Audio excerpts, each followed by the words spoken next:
Hello friends, आज हम लोग यूजीसी नेट के सिलेबस का 7th यूनिट देखेंगे जो कि है हमारा कल्चरल स्टडी। कल्चरल स्टडी के बारे में ना बहुत लोगों का अलग अलग परसेप्शन है। बहुत लोग इसको स्किप करते हैं, बहुत से लोग बहुत छोटा चैप्टर है ये, बहुत सबसे छोटी यूनिट यही है, बहुत ज़्यादा नहीं पढ़ना है, बहुत कम ही पढ़ना है और क्वेश्चन ना लिमिटेड रहते हैं। पहले तो यानी 1-1.5 साल पहले ना इससे बहुत ज़्यादा क्वेश्चन आ रहे थे, यानी 7-8 क्वेश्चंस रहते थे। इस बार तो एग्ज़ाम में कम क्वेश्चन आए, लेकिन फिर भी ये यूनिट बहुत इंपॉर्टेंट है। तो हम लोग इस यूनिट को वन बाय वन समझेंगे कि इसमें क्या क्या है। तो कल्चरल स्टडी है क्या सही में ना? तो cultural study is an interdisciplinary. Interdisciplinary का मतलब होता है कि वो एक ऐसा सब्जेक्ट है जो दूसरे सब्जेक्ट पर, यानी ये एक ऐसा टॉपिक है जो टॉपिक दूसरे सारे सब्जेक्ट पर अप्लाई होगा। यानी वो इकोनॉमिक्स पर अप्लाई होगा, वो पॉलिटिकल साइंस पर अप्लाई होगा, वो हिस्ट्री पर अप्लाई होगा, वो इंग्लिश पर अप्लाई होगा, डिफरेंट डिफरेंट दूसरे जगह भी, दूसरे सब्जेक्ट पर भी वो अफेक्ट डालेगा, या फिर उसके कंटेस्ट में इसको पढ़ा जा सकेगा। उसको सेपरेटली आप नहीं पढ़ सकते। इसमें कोई ना कोई चीज़, या तो इकोनॉमी के बेसिस पर आप पढ़ेंगे तो वो इकोनॉमी का पार्ट हो जाएगा, वो लिटरेचर के पार्ट से पढ़ेंगे तो वो इंग्लिश का या हिंदी के लिटरेचर का होगा तो हिंदी के लिटरेचर का पार्ट हो जाएगा। दैट मीन्स ये दूसरे पर डिपेंडेंट है और दूसरे सब्जेक्ट के साथ हम लोग इसको पढ़ते हैं या उसके साथ उसको कोऑर्डिनेट करेंगे तभी स्टडी किया जाएगा। तो इंटरडिसिप्लिनरी का फील्ड का मतलब यही होता है। Analysing the way in which culture shapes, कैसे कोई संस्कृति और सभ्यता बनती है, इसको समझते हैं। Is shaped by power, identity and social relationship. ये कोई भी कल्चर बनता है तो वो कैसे बनता है? पावर पर। पावर का अलग अलग सेंटर्स रहा है। पहले ना पावर्स हमारे मसल्स में होता था, यानी जो लड़ने में ज़्यादा ताकतवर है, जो ज़्यादा स्ट्रेंथ वाला है, वो व्यक्ति मुखिया बनता था, हेड बनता था, या जो ट्राइब्स थे उसके हेड बनते थे वो। अब पावर का शिफ्टिंग हुआ, उसके बाद धीरे धीरे पैसा का आया, फिर पॉलिटिकल पावर आया, और अभी नॉलेज का पावर है। जिसके पास नॉलेज है वो पैसा क्रिएट करता है और पैसे से वो पॉलिटिक्स को भी गवर्न करता है, समाज को चलाता है। तो ये पावर का सिस्टम वो है। आइडेंटिटी है, हमारी पहचान है। कोई भी आदमी अगर कहे कि हम हिंदुस्तानी हैं तो उसकी कुछ बेसिक आइडेंटिटी है। हम आपको एक छोटा सा इंसिडेंट बताना चाहेंगे, इवन दो वो नीदरलैंड में मेरे साथ हुआ था कि एक बार ना हम अपने टीचर, हम गाइड थे मेरे टीचर, उन्होंने मुझे कुछ काम दिया, कहा कि ध्यान 1-2 दिन में कर लेना। 2-3 दिन के बाद उन्होंने पूछा कि ध्यान हो गया ये काम? तो मैंने कहा कि सर बस थोड़ा सा बचा है। फिर 2-3 दिन के बाद उन्होंने पूछा तो मैंने कहा सर 2-3 दिन बचा है। उसके बाद फिर उन्होंने पूछा, तब उसने जो कहा ना कि ध्यान ये तुम्हारा नहीं, तुम जहाँ से आते हो, इंडिया के जितने भी स्टूडेंट यहाँ आए हैं पढ़ने के लिए, उन सभी की ये पहचान है। वो हमेशा लेट रहेंगे, किसी भी काम को अवॉइड करेंगे जब तक कि वो प्रॉब्लम बहुत ज़्यादा बड़ा नहीं हो जाए। तो ये हमारी पहचान है। इसी तरह, ये तो खैर मैंने निगेटिव पहचान कहा, अदरवाइज़ वो मुझे और दूसरे चीज़ों के लिए भी जानते हैं कि जो आदर सम्मान हमने किया, जो आदर सम्मान इंडियन स्टूडेंट्स करते हैं टीचर के। अगर आप अमेरिका में पढ़ रहे हैं तो टीचर क्लासरूम में टीचर है, उसके बाद निकलिए तो उनके साथ वाइन चल रहा है, सिगार शेयर हो रहा है, और अलग तरह का, अगर कॉलेजेस में आप हैं तब वो लोग साथ में हैंग आउट कर रहे हैं, उसमें कोई प्रॉब्लम नहीं है। बट यहाँ का हम लोग बहुत ग्रेटिट्यूड रखते हैं अपने टीचर्स के प्रति, बहुत रिस्पेक्ट करते हैं। वो चीज़ें हमारी आइडेंटिटी है, वो हमारी पहचान है। इवन दो लेट आना भी हमारी पहचान ही है, कहीं भी इंडियन राइट टाइम नहीं पहुंचते हैं, तो ये है। लेकिन ये हमारी पहचान होती है, ये कल्चर का हिस्सा है। ये सभी हम लोग की साइकोलॉजी ऐसी बैठ गई है कि हम लोग हर जगह थोड़ा 5-10 मिनट लेट, ट्रेन वेन के बारे में तो अक्सर होता है कि 5-10 मिनट लेट मतलब लेट नहीं होती है हमारे लिए, इंडियंस के लिए। उसके बाद सोशल रिलेशनशिप को समझते हैं, यानी समाज में एक दूसरे से कैसे संबंध बदलते हैं। अब देखो, मेरी माँ है तो हम माँ के साथ अलग तरह से बिहेव करते हैं, उसी तरह कोई दूसरा व्यक्ति है उसकी माँ के साथ अलग तरह से, मेरे फ्रेंड की माँ है तो थोड़ा डिफरेंट तरीके से उसको ट्रीट करते हैं। इसी तरह मान लो कोई मेरे यहाँ मेड है, सर्वेंट है, उसकी माँ है तो उससे अलग ट्रीटमेंट हो जाता है। फिर और मेरे पापा की माँ है, मतलब दादी है, तो दादी के साथ मेरा डिफरेंट रिलेशन। यानी सोसाइटी में डिफरेंट डिफरेंट रिलेशंस हम लोग बनाते हैं, हम लोग हायरार्की को देखते हैं कि कोई व्यक्ति गरीब है तो उसके साथ हम लोग अलग तरह का ट्रीटमेंट करते हैं, कोई आदमी अमीर है, कपड़े से लग गया अमीर है और बड़ा आदमी है तो उसके साथ अलग ट्रीटमेंट करते हैं। तो ये सभी क्यों करते हैं और कैसे ये बनता है, इन सभी की स्टडी हमारी कल्चरल स्टडी कहलाती है। तो कल्चरल स्टडी को शायद हम लोग अच्छे से समझ चुके हैं। नेक्स्ट आइए, इसके की कॉन्सेप्ट्स क्या हैं। तो कल्चर क्या है, शेयर्ड वैल्यू क्या है, बिलीफ और प्रैक्टिसेस क्या है, जो हमारा विश्वास है वो क्या है, और प्रैक्टिसेस क्या क्या है, हम लोग कैसे उसको प्रैक्टिस में लाते हैं। मान लो ना अभी हम लोग देखते हैं ना जीन्स खूब ज़्यादा चलता है, लेकिन जीन्स ना इंडियन अगर आप क्लोथिंग देखें तो पहले नहीं था, अब हम लोग बहुत ज़्यादा उसको पहन रहे हैं। ये कैसे हम लोग उसको पहनने लगे, कैसे उस नए चीज़ को अडॉप्ट किए, उसके पीछे का रीज़न क्या है, वो बार बार दिखाने लगा कि जो भी स्मार्ट व्यक्ति है, जो अच्छा लोग है, वो जीन्स पहनता है, और उससे हम लोग धीरे धीरे उसको अडॉप्ट करते चले गए। तो वो पूरा एक डायनामिक्स है, एक पावर का डायनामिक्स है जिसको हम लोग को समझते हैं। इसी तरह सेकंड टॉपिक इसके सेकंड जो है की कॉन्सेप्ट होते हैं पावर कहाँ होता है। पावर सही में पहले ना मसल्स में पावर होता था, अभी का ये जो चल रहा है वो पावर किस में है, आपके इंटेलिजेंस में। आप कितनी बुद्धिमत्ता रखते हैं वो इंटेलिजेंस में आपका पावर है। पहले इसके पहले पावर था हमारा पॉलिटिकल पावर था, इंडस्ट्री का पावर था, या फिर कहें इकोनॉमी का पावर था। तो ये सभी पावर के हम लोग कॉन्सेप्ट को पढ़ेंगे। सोशल पावर्स भी होते हैं जिसको बहुत अच्छे से यूटिलाइज करते हैं इंडिया में पॉलिटिशियन। सोशल पावर क्या है, आपको कहा गया आप हिंदू हैं, किसी को कहा गया आप मुस्लिम हैं, ये सोसाइटी में वो पावर जनरेट करते हैं, अपना वो पावर बनाते हैं। वो हिंदू का लीडर बन गए, वो मुस्लिम का लीडर बन गए, वो इसी तरह माइनॉरिटी के लीडर बन गए, वो ट्राइबल का बहुत बढ़िया बात कर रहा है, वो अपनी फ़ायदे के लिए करता है। वो जानता है कि कैसे आदमी को अपने में मिलाया जाए और इसका यूटिलाइजेशन किया जाए। फिर है next identity, individual and group identity. हमारी पहचान क्या है, जैसे भारतीय हैं तो भारतीयों की कुछ पहचान है, भारतीयों के साथ लगा रहता है कि वो मैसीसा रहेंगे, वो इंटेलिजेंट रहेंगे, मैथमेटिक्स में बहुत अच्छे रहेंगे। बिहार की एक आइडेंटिटी है, इवन दो आप देखो मैथमेटिक्स में बहुत अच्छे अच्छे स्कॉलर्स हुए हैं बिहार में, आईएएस की तैयारी करने वाले, ये हमारी पहचान है। वो पहचान भी सही है कि हम लोगों की पहचान है दिल टूटा तो यूपीएससी ही होगा। तो ये हमारी पहचान है, ये हमारी आइडेंटिटी है बिहार के लोगों की। हम लोग जॉब के प्रति बहुत ज़्यादा फॉन्ड रहते हैं, सभी को यही है कि गवर्नमेंट जॉब लेना है। और आप साउथ में चले जाओ या और दूसरे कंट्रीज़ में चले जाओ तो वहाँ इस तरह का वो फैसिनेशन नहीं है हमारे गवर्नमेंट जॉब का। वहाँ गवर्नमेंट हो या प्राइवेट हो कोई इशू नहीं है, पैसा कमाना चाहिए। तो यहाँ अलग अलग आइडेंटिटी हमारी बनी है, ये सभी हमारी पहचान है।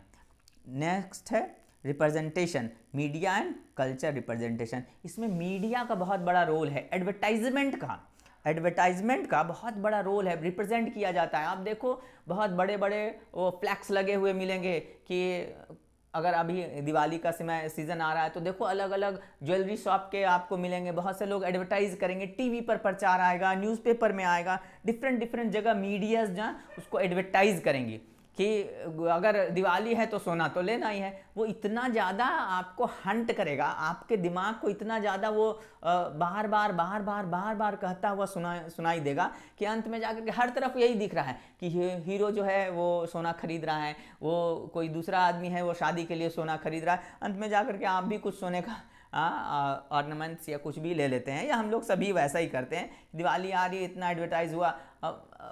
मोरलेस ना पहले वैसा कुछ कल्चर कम हुआ करता था, अब ना मीडिया इसको बहुत ज़्यादा, ग्लोबली हम लोग का जो टेलीकम्युनिकेशन है या जो कम्युनिकेशन का बहुत ज़्यादा रैपिड ग्रोथ हुआ ना, हम लोग इतना ज़्यादा एडवांस हो गए साइंस और टेक्नोलॉजी में कि तुरंत कोई भी न्यूज़ है यहाँ से, यानी आप यहाँ बैठे बैठे अमेरिका 10,000 किलोमीटर 15,000 किलोमीटर दूर बैठे हुए उसके साथ बात कर सकते हैं और उसको तुरंत स्प्रेड कर सकते हैं न्यूज़ को, जिसके कारण ये मीडिया एक बड़ा मार्केट क्रिएट करता है। और उसको हम लोग सीखेंगे कि कैसे मीडिया काम करती है और कैसे वो एडवर्टाइज होता है। उसमें जॉन फेस्क हैं और दूसरे राइटर्स भी हैं जिनके बारे में हम लोग समझेंगे। और ये लास्ट है हेजेमनी। ये हेजेमनी एंटोनियो ग्राम्सी का दिया हुआ टर्म है। जब हम लोग पढ़ेंगे हेजेमनी के बारे में डिटेल तो और करेंगे, लेकिन हेजेमनी का मतलब होता है कि स्लेवरी बाय कंसर्न, किसी की गुलामी करना, लेकिन कैसे गुलामी करना, आप मान करके कहे कि नहीं तुम मेरे मालिक हो, जो तुम कहेगा। जैसे आपको आसान से एग्जाम्पल देना, मान लो एक गर्लफ्रेंड और बॉयफ्रेंड है, तो बॉयफ्रेंड अक्सर ऐसा होता है, इवन दो देखो स्कूल कॉलेजेस के फेज में ना ऐसा उतना आदमी मैच्योर नहीं होता, तो लड़की उसको चाहती है कि जैसे यूटिलाइज कर ले। और हम लोग सभी होते हैं, सभी लड़के का ये गुण है कि वो उसका यूटिलाइजेशन होता है। लड़कियां उससे मोबाइल रिचार्ज करा दी, जो अच्छी लड़कियां भी होती हैं, मैं ये नहीं कह रहा कि लड़कियां खराब होती हैं या लड़कियां वैसे गोल्ड डिगर टाइप की होती हैं, लेकिन बहुत सारी लड़कियां हैं ऐसा करती हैं। और बहुत सारे लड़के ईजिली कहते हैं ठीक है तुम जैसा कहेगी, वो उसको हम अपना पावर या अपना अथॉरिटी दे देते हैं। वो हमको चाहे तो कभी भी दुखी कर सकती है, कभी भी खुश कर सकती है। कभी भी चाहे तो अच्छे से बात कर ली तो आप पूरे खुश हैं, कभी भी वो गुस्सा करके झगड़ा कर ली तो आपका लाइफ जो है आपका मेलांकलिक हो जाएगा, टाइम खराब हो जाएगा। तो ये क्या है, हेजेमनी है, ये छोटा हेजेमनी है। समाज में भी वैसे ही कुछ लोग होते हैं, वैसे ही कुछ लोग होते हैं जो अपने कंसर्न से वो जो करेंगे वो आप कॉपी करने लगते हैं। आप अपने कंसर्न से वो गुलामी ले लेते हैं सॉरी, वो कंसर्न से गुलामी लेना ये हेजेमनी है। ये जो डोमिनेंट होते हैं वो अपने रिसेसिव को, जो उससे कम है, उनको वो अपने कैप्चर में करते हैं थ्रू द कंसर्न से किसी को गुलामी हो जाना, किसी के गुलाम होना, दैट इज हेजेमनी। अब इसमें बहुत सारी थ्योरीज हैं। इसमें पहली थ्योरी जो है मार्क्सिज्म समझते हैं। मार्क्सिज्म मतलब पैसा वाला, पैसे वाले में क्लास स्ट्रगल है और कल्चर क्रिटिक है। कल्चर क्रिटिक या क्लास स्ट्रगल है ना, बड़ा अमीर आदमी और गरीब आदमी, उस दोनों के बीच में स्ट्रगल होता रहेगा। गरीब आदमी चाहेगा अमीर बनना, अमीर आदमी चाहेगा और अमीर बनना, तो ये क्लास स्ट्रगल है। मार्क्सिज्म में बहुत डिटेल करेंगे, लिटरेरी थ्योरी में भी आएगा। क्रिटिकल थ्योरीज फ्रैंकफर्ट स्कूल के बारे में अडोर्नो, हल्काइमर, ये सब थोडोर अडोर्नो और हल्काइमर, मैक्स हल्काइमर, ये सभी उस फ्रैंकफर्ट स्कूल से जुड़े हुए हैं, जो कि अलग अलग चीज़ बताए हैं। या इसमें बहुत सारे दूसरे राइटर भी आपको मिलेंगे, लेकिन ये मेजर राइटर हैं जो आपको अलग अलग चीज़ें बताएंगे कि कैसे हम लोग ये कल्चर को अडॉप्ट करेंगे और कल्चर को डेवलप करेंगे। Post colonial theory, post colonial theory में कॉलोनिज्म, कॉलोनी का इम्पैक्ट। अगर कोई कॉलोनाइजर है, देखो इंडिया में ना इंग्लिश इतना प्रिवेलेंट हुआ, उसका रीज़न क्या है मेजर आप समझें। अगर ब्रिटिशर्स यहाँ नहीं आते ना तो कभी भी हम लोग इंग्लिश इतना ज़्यादा नहीं सीख रहे और पढ़ रहे होते। कॉलोनी बनने के कारण हम लोग बहुत ज़्यादा इंग्लिश को इम्पॉर्टेंस देते हैं और धीरे धीरे सीखते हैं, क्योंकि एक अच्छा लंबा अरसा था जिसमें अंग्रेज यहाँ राज किए। तो जिस कॉलोनाइजेशन का अफेक्ट पड़ता है उसको हम लोग colonial theory, post colonial theory, यानी उसके बाद आज़ादी हो भी गई फिर भी हम लोग अंग्रेजी को छोड़ेंगे नहीं, उसके साथ ही चलेंगे, तो पोस्ट कॉलोनियल इम्पैक्ट है वो। फेमिनिस्ट थ्योरी, फेमिनिस्ट थ्योरी में जेंडर और कल्चर आता है कि मेल और फीमेल में क्या डिफरेंसेस है और कैसे मेल और फीमेल चीज़ों को इंटरप्रेट करते हैं और कल्चर में उसका एग्जिस्टेंस आता है। पोस्ट स्ट्रक्चरलिस्ट, ये आपका लिटरेरी थियरी भी है और यहाँ भी आपको मिलेगा। पोस्ट स्ट्रक्चरलिस्ट में बहुत सारे डिफरेंट राइटर्स हैं, वो सभी अलग अलग बात बताएंगे। पोस्ट स्ट्रक्चरलिज्म में जैक्स डरिडा हैं, पॉल डीमैन हैं, ये सभी ना बताएंगे कि पोस्ट स्ट्रक्चरलिज्म क्या होता है। स्ट्रक्चरलिज्म के अगेंस्ट आया पोस्ट स्ट्रक्चरलिज्म, तो स्ट्रक्चरलिज्म भी पढ़ेंगे और पोस्ट स्ट्रक्चरलिज्म पढ़ेंगे, ये दोनों लिटरेरी थ्योरी में पढ़ेंगे। और कल्चरल मेटलिज्म, यानी जो सुविधाएं, जो चीज़ें होंगी ना, अब मान लो इंडिया में ना कभी भी जैसे आप अगर यूएस चले जाओ तो यहाँ हम लोग परवल खाते हैं। परवल ना इंग्लैंड में बहुत ज़्यादा प्रेवलेंट नहीं है, वहाँ मिलता ही नहीं है, वहाँ होता ही नहीं है। तो अगर मटेरियल वो है ना तभी उसका इम्पॉर्टेंस भी है, तभी उसका कल्चर में कहीं ना कहीं वो एग्जिस्ट करेगा। हमारे यहाँ एग्जिस्ट करता है, क्यों एग्जिस्ट करता है? क्योंकि हमारे पास है, जो मटेरियल्स अवेलेबल होंगे उसी से कल्चर बनेगा, जो अवेलेबल ही नहीं उससे कोई कल्चर नहीं बनेगा। अब इंडिया में यहाँ बहुत सारे लोग वेजिटेरियन हुए, उसका रीज़न क्या था? उसका रीज़न यही था कि यहाँ पर सारे लोगों को वेजिटेशन प्रॉपर था, खाने पीने के लिए फल फ्रूट्स और सब्जियाँ वेजीज खूब एडवेंट अमाउंट में, एम्पल ऑफ अमाउंट में अवेलेबल थे, तो लोग वेजिटेरियन हुए। अब आप डेजर्टेड इलाके में रह रहे हैं जहाँ कुछ भी है ही नहीं, वेजिटेशन के नाम पर जीरो है, बहुत कम वेजिटेशन है, तो वहाँ आप अगर कहेंगे कि नहीं हम जो है वेजिटेरियन रहेंगे, तब आप प्रॉब्लम में होंगे। तब आपको इजी तरीका खोजना पड़ेगा। हर हाल में आप नॉनवेज खाएंगे तो आसानी से वो मिल जाएगा, जानवर वानवर तो अवेलेबल होंगे ही, वहाँ पर मिल जाएंगे इजीली। तो ये कल्चर यानी जो मटेरियल हमारे पास मौजूद है उससे हम लोग कल्चर को डेवलप करते हैं, या फिर जो कल्चर होता है वो मटेरियल पर डिपेंड करता है, उसको स्टडी करेंगे। नेक्स्ट है मेथोडोलॉजीज़, यानी मेथड्स, कैसे हम कल्चर को स्टडी करेंगे। तो डिस्कोर्स से, डिस्कोर्स एनालिसिस, इसका मतलब है डिबेट करके, बातचीत करके, एक दूसरे को समझ करके। कंटेंट एनालिसिस, बहुत सारा कंटेंट दिया हुआ है उसको एनालाइज करके कि ये कंटेंट अवेलेबल है, इससे ऐसा कल्चर बनता है। एथनोग्राफी से, उसके बाद हिस्टोरिकल रिसर्च से, हिस्ट्री का रिसर्च करके, टेक्सचुअल एनालिसिस से, को जो साहित्य है उसको पढ़ करके, और विजुअल एनालिसिस, विजुअल मतलब देख करके।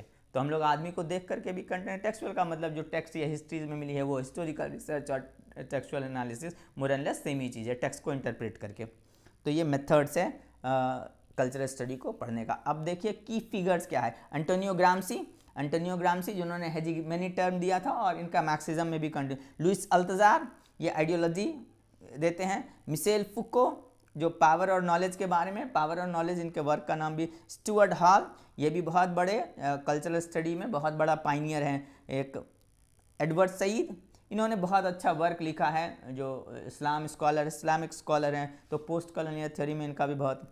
बेल हुक, और लास्ट है रेमंड्स विलियम। रेमंड्स विलियम ना सबसे इंपॉर्टेंट है, रेमंड्स विलियम और स्टुअर्ट हॉल, और एक दो नाम छूट गया है, उन सभी से क्वेश्चन हर बार आया है। स्टुअर्ट हॉल है, रेमंड्स विलियम है, रिचर्ड होगार्ड हैं। ये तीन लोग ना जो कल्चरल स्टडी का CCCS का इस्टेब्लिशमेंट करते हैं, तो उनको हम तीन लोगों को इंपॉर्टेंस है ना। बाद बाकी ये लोग भी हैं, लेकिन ये लोग दूसरी जगह भी मिलेंगे।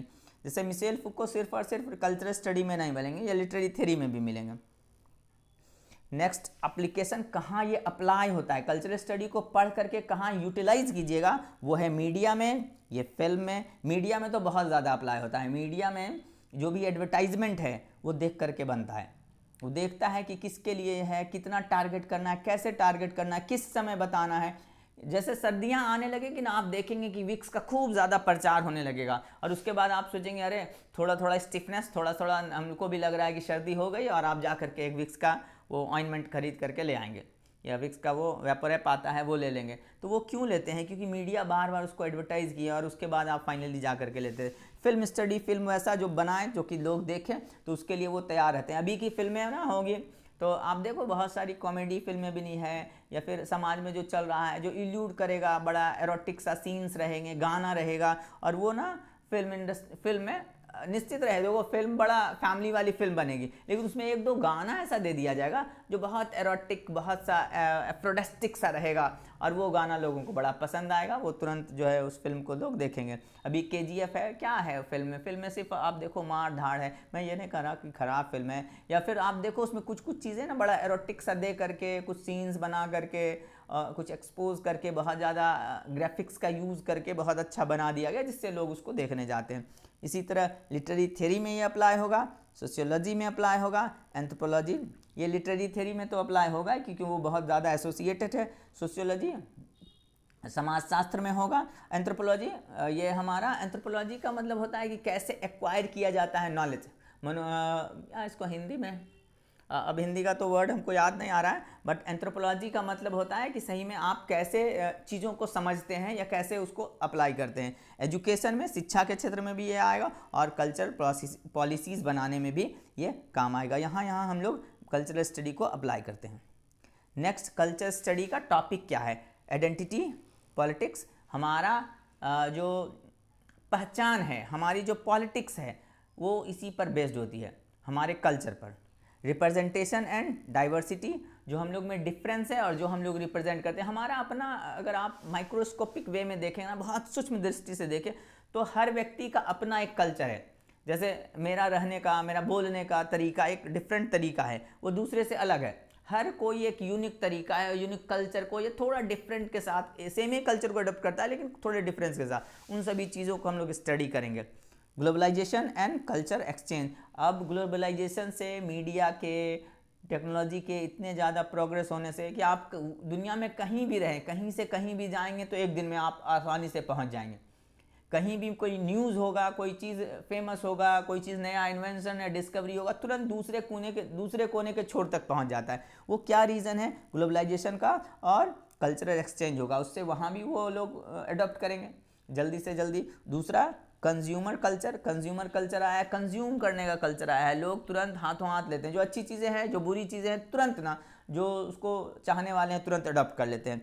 पॉपुलर कल्चर की मतलब बहुत मास लोग यूज़ कर रहे हैं। होता क्या है, देखो पॉपुलर कल्चर बड़ा आसानी से हम लोग समझ सकें। यहाँ पर होता क्या है, सभी कोई कह रहा है कि मोदी जीत रहा है, मोदी जीत रहा है, और एक ऐसा व्यक्ति है जिसको पता नहीं है कि किसको क्या करना है। तो उसको अगर कोई आदमी बोल दिया अरे यार मोदी तो जीत ही रहा है, तो डेफिनेटली वो जीत रहे हैं या अभी जीते हैं इलेक्शन में, तो कोई कह रहा है ना बार बार यही चीज़ें कि वो इलेक्शन में जीत रहा है, तो अगर मान लो हमको वोट देना नहीं भी है, फिर भी हम ना ये सुनेंगे मोदी जीत रहा है, तो हम सोचें चलो एक वोट हम भी जा करके मोदी को दे देते हैं, बीजेपी को दे देते हैं। तो क्या क्यों दिए हम? वो पॉपुलर कल्चर है। पॉपुलर कल्चर कैसे हुआ? क्योंकि वो सभी लोग वही कर रहे हैं। आसपास देखे 50 लोग वही पूछ रहे हैं, 50 आदमी से कोई भी बता रहा है कि नहीं नहीं मोदी अच्छा काम किया, दे देना वोट, बहुत अच्छा काम किया। इवन दो अच्छा काम किए हैं, लेकिन फिर भी हम लोग इन्फ्लुएंस होते हैं पॉपुलर कल्चर से, जो सारे लोग कर रहे हैं। अब होता क्या ना, ये अक्सर हमारे साइड में बड़ा प्रचलन है, हम लोग ना ठंड के कपड़े जो वार्म क्लोथ्स हैं ठंड में शुरू होने के बाद नहीं पहनेंगे। वो नहीं पहनने का रीज़न बड़ा बेहतरीन है, कोई नहीं पहन रहा है तो हम क्यों पहने। और जैसे ही 2-4 लोग पहनने लगे, धीरे धीरे सभी पहनने लगे। ठंड तो सभी को लग रही है, लेकिन पहनेंगे नहीं स्वेटर, वो पहनेंगे नहीं वो गर्म कपड़े, नहीं पहनते हैं। क्यों कि अरे कोई तो पहन ही नहीं रहा, हम भी नहीं पहनेंगे। और जैसे ही ठंड 2-4 लोग पहने लगा कि ठंड, और आपको सर्दी लग गई, आप पहनना शुरू किए, उसके बाद देख रहे हैं कि बहुत सारे लोग पहनने लगे। तो पॉपुलर कल्चर यही है कि जहाँ सारे लोग वही कर रहे हैं तो आप डिफरेंट नहीं कर सकते, आप अलग नहीं कर सकते हैं।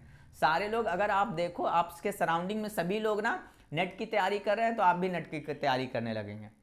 सारे लोग पढ़ रहे हैं, आप भी पढ़ेंगे, तो सराउंडिंग का अफेक्ट होता है। और पॉपुलर कल्चर में तो सारे लोग, यानी इंडिविजुअल की बात करें तो बहुत सारे लोग अगर एक ही काम कर रहे हैं तो आप भी उसी की तरफ इन्फ्लुएंस हो जाते हैं।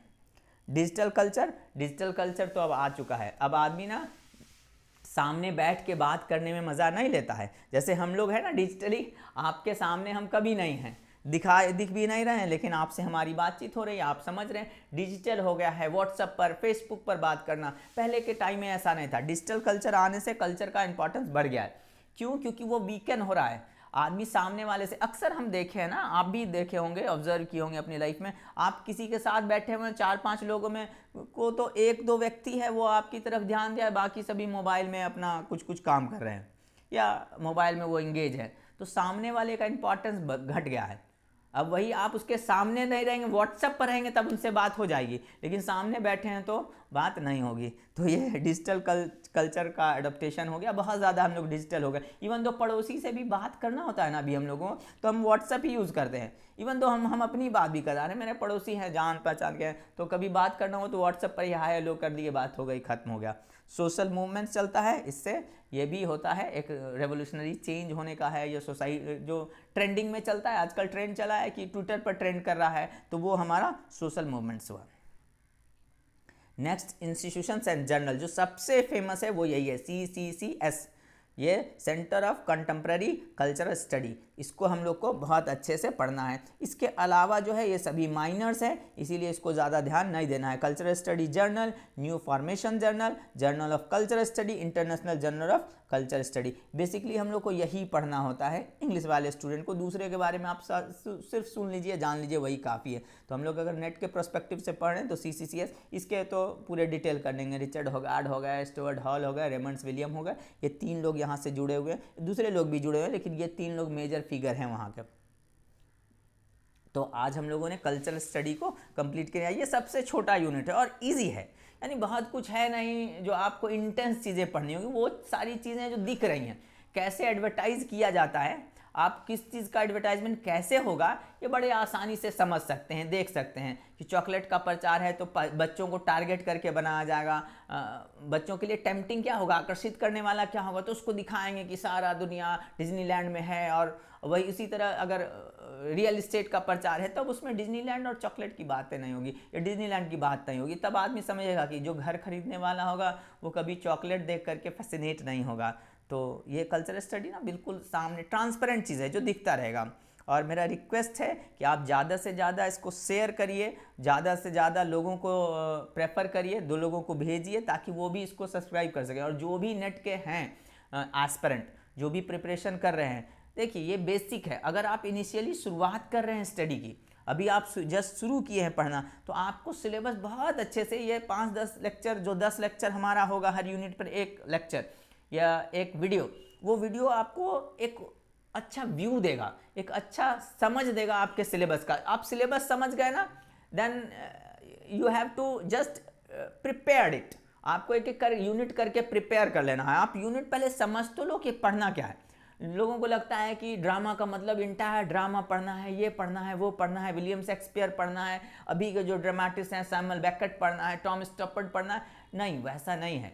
आप इंपॉर्टेंट सेलेक्ट कर लेंगे, सारे माइनर्स, मेजर राइटर्स कौन है, माइनर राइटर्स कौन है, क्या पढ़ना है, वो सेलेक्टिव हो जाएगा। और वो एक बार जब आप समझ लिए तब आपको लगेगा कि अरे ये बहुत इजी है, बहुत हद तक आप बहुत आसानी से कर। इवन तो मैं ये नहीं कह रहा कि इजी है, लेकिन जब आप उसको कर लेते हैं ना, जब आप उसको फुल्ली प्रिपेयर्ड कर लेंगे तो वो बहुत आसान लगने लगेगा। बहुत ज़्यादा है नहीं सिलेबस, वैसे तो बहुत, यानी लोग कहते हैं कि बहुत लंबा चौड़ा सिलेबस, लेकिन जब आप पढ़ने बैठ गए ना, आप एवरीडे थोड़ा थोड़ा स्टेप ले रहे हैं कंप्लीशन की तरफ, तो आप निश्चित ही उसको कंप्लीट करेंगे और एक्सेल करेंगे। कल हम लोग नेक्स्ट पार्ट लिटरेरी क्रिटिसिज्म के बारे में कंटिन्यू करेंगे और ये हमारा 8th हमारा यूनिट होगा।